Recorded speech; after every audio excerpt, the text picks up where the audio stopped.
Hello dear student, आप सभी का एक बार फिर स्वागत करते हैं अपने इस यूट्यूब चैनल पे। तो आज के इस वीडियो में हम लोग क्लास 10th गणित का जो अनसॉल्व सेट 4 चल रहा था उसका वीडियो नंबर 6 है।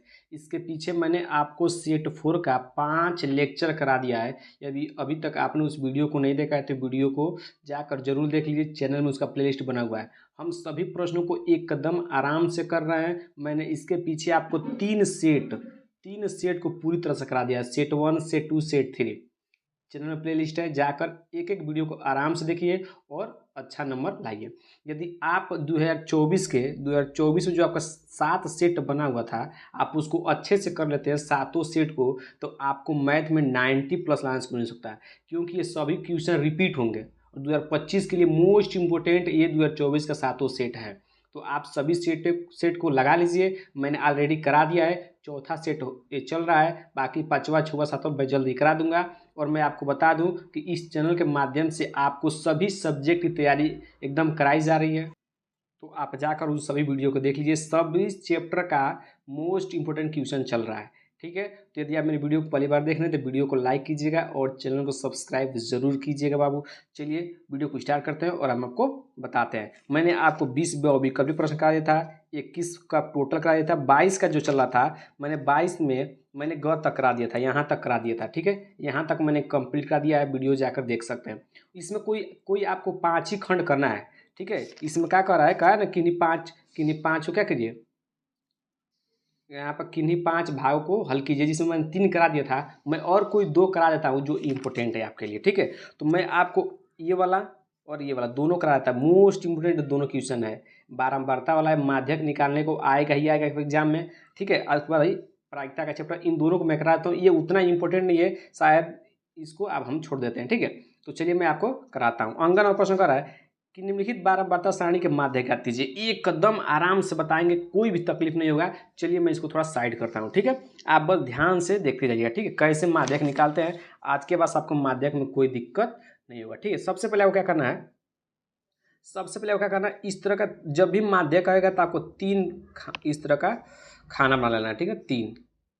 ठीक, एकदम आराम से समझिएगा, कोई जल्दी नहीं है। आज के बाद आपको माध्यक में कोई दिक्कत नहीं होगा। ठीक है, इस तरह 3 बना लेना है। ठीक, इसमें आपको जो प्रश्न दिया है वर्ग अंतराल, आप देख रहे होंगे बुक में लिखा है वर्ग अंतराल, मैं वही यहाँ पर लिख दे रहा हूँ। ठीक, वर्ग अंतराल। ठीक है, यहाँ पे लिखते हैं बारंबारता, जो प्रश्न में आपको दिया है। ठीक, बारंबारता को हम यफ से भी लिखते हैं। किस लिखते हैं, यफ से। ठीक है, यफ से भी लिखते हैं। ठीक, और यहाँ पर जब भी आपको प्रश्न माध्यक निकालने को दे देगा, क्या निकालने दे देगा, माध्यक, तो आपको हमेशा संचयी बारंबारता निकालना है, जो आपको निकालने आना चाहिए, संचयी बारंबारता। ठीक है, यहाँ पे लिख लीजिएगा बारंबारता। ठीक है, देखिए आपको ये दो चीज हमेशा प्रश्न में दिया रहेगा। ठीक है, वर्ग अंतराल और बारंबारता।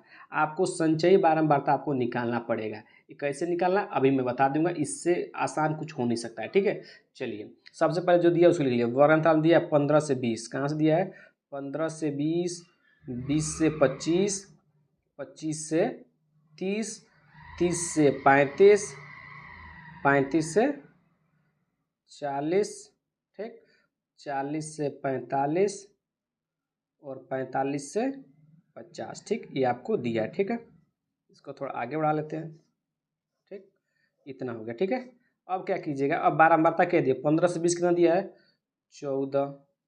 ठीक, 20 से 25 दिया है 56, 60, 86, 74, 62 और 48। ठीक, ये आपको दिया है। ठीक है, इतना। अब संचयी बारंबारता कैसे निकालते उसको देखिएगा, कैसे निकाल, ध्यान समझिएगा।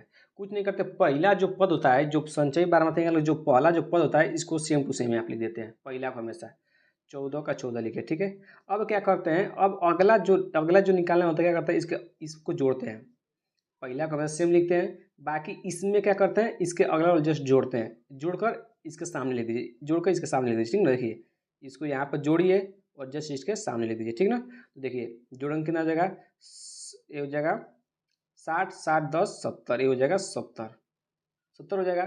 फिर अब इसको क्या कीजिए, अगला में जोड़िए और यहाँ पे लिखिए। ठीक है, तो 70 में 60 जोड़ेंगे 130।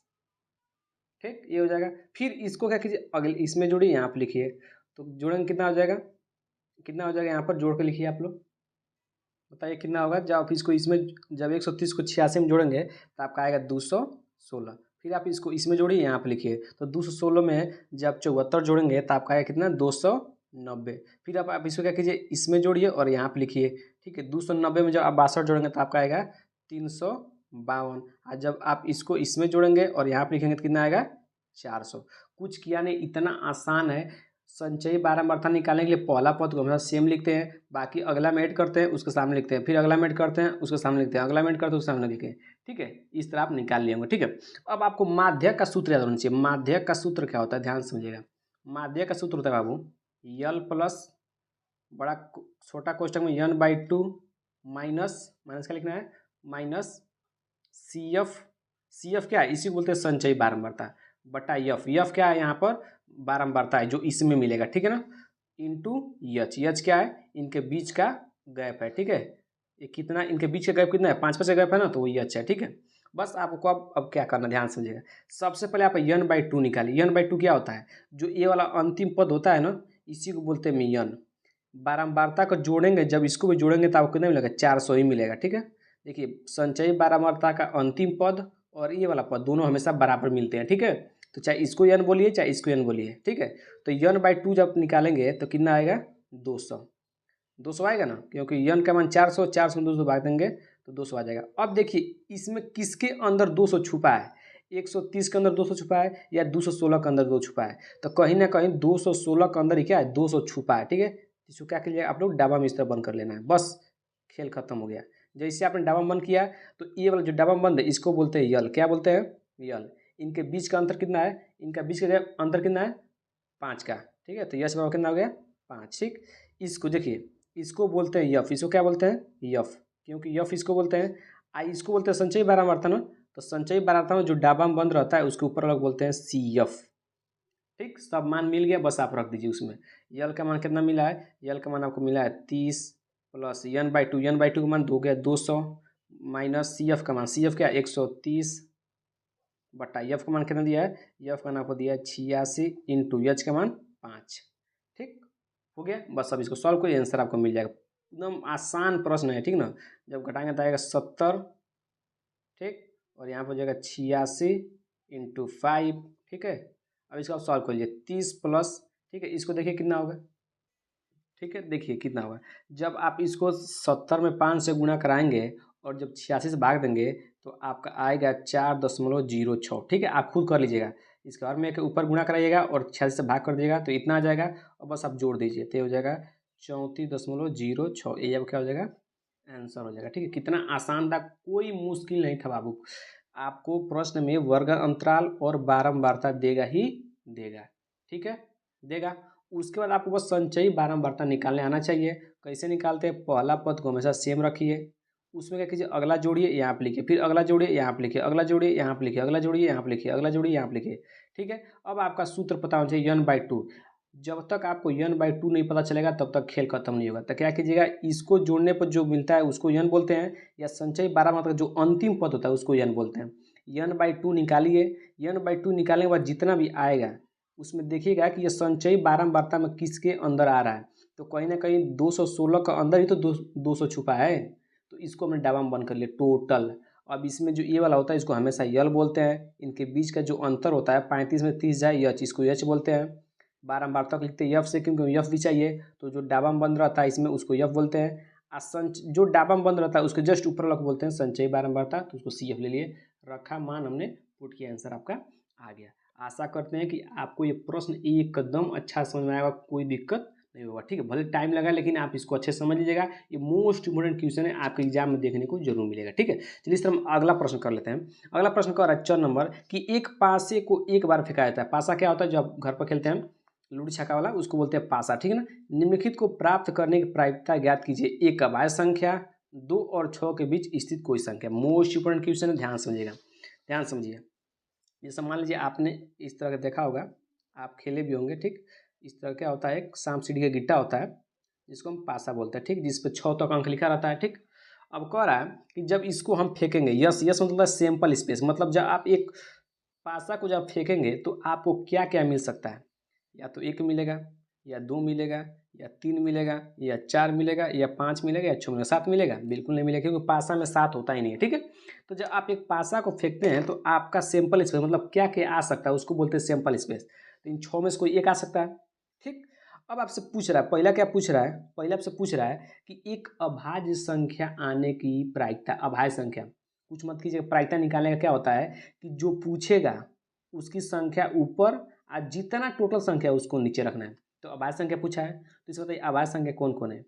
आपको पता होना चाहिए कि अभाज्य संख्या क्या होती है। अभाज्य संख्या वे संख्या होती है जो एक या स्वयं के अतिरिक्त अन्य संख्याओं से न कटे। ठीक है, तो जो आपका एक होता है एक कभी अभाज्य संख्या नहीं होता, इसको अभाज्य संख्या हम नहीं लेते हैं। ठीक है, आपका अभाज्य संख्या स्टार्ट होता है कहाँ से, 2 से, 2 है, 3 है और 5 है। 2 सबसे छोटी अभाज्य संख्या होती है। ठीक है, तो 2 कितना अभाज्य संख्या टोटल कितनी हो गई, 1 2 3, तो 3 को ऊपर रखिए। टोटल कितनी संख्या है, 6, तो 6 को नीचे रखिए। तो काटिए 1 2, तो कितना हो जाएगा 1/2। ये अब क्या हो गया, आंसर हो गया। कितना आसान है, इसमें अभाज्य संख्या पूछा था, हमको बस पता होना चाहिए कि अभाज्य संख्या होती क्या है। ठीक है, तो हमने अभाज्य संख्या को बताई। अब एक को अभाज्य संख्या मत लीजिए, क्योंकि एक अभाज्य संख्या नहीं है, ये आपको कंसेप्ट पता होना चाहिए, इसीलिए पूछा एग्जाम में। ये टोटल 4 नंबर का आया है। ठीक है, तो इसको हल्का मत लीजिएगा, क्योंकि बच्चा एक भी ले लेगा, एक जैसे लेगा तो क्या को अभाज्य संख्या हो गई, 1 गो 2 गो 3 गो 4 गो, 4/6 लिखेगा, गलती हो जाएगा। ठीक, तो इसलिए आपको पता होना चाहिए कि 2 सबसे छोटी अभाज्य संख्या है। ठीक है, चलिए दूसरा पूछ रहा है कि 2 और 6 के बीच, 2 और 6 के बीच स्थित कोई संख्या हो। मतलब हमने जब एक पासा फेंका तो उस पासे में 2 और 6 के बीच आने वाली संख्या की प्रायिकता बताना है। ठीक है, तो 2 और 6 के बीच कौन कौन संख्या है, इसके और इसके बीच बताना है ना, तो इसको छोड़ दीजिए। इसके बीच में कौन है, 3 4 5, तो टोटल संख्या कितनी है, 3 गो, 3 ऊपर। टोटल पूरी संख्या कितनी है, टोटल 6 गो, इसको काटेंगे 1/2। ठीक, देखिएगा कह रहा है कि 2 और 6 के बीच आने वाली संख्या की प्रायिकता है। तो 2 और 6 के बीच कितनी संख्या है, 1 2 3, 3 ही तो संख्या है। तो जो पूछता है उसको ऊपर लिखते हैं और टोटल संख्या कितनी है 6, तो उसको नीचे लिखते हैं। काट दिया, हमारा आंसर आ गया। तो इस तरह रहा आपके दोनों प्रश्न। बाकी आपके जो 23 24 25 प्रश्न जो बच रहे हैं इसको हम अगले वीडियो में कवर कर लेंगे। ठीक है, तो वीडियो कैसा लगा हो आपको कमेंट बॉक्स में ज़रूर बताना, बहुत मेहनत हो रहा है आपके लिए। ठीक है, और अगर समझ में क्वेश्चन आया हो तो वीडियो को लाइक और चैनल सब्सक्राइब जरूर कीजिएगा। ठीक है, चलिए मिलते हैं अगले वीडियो में।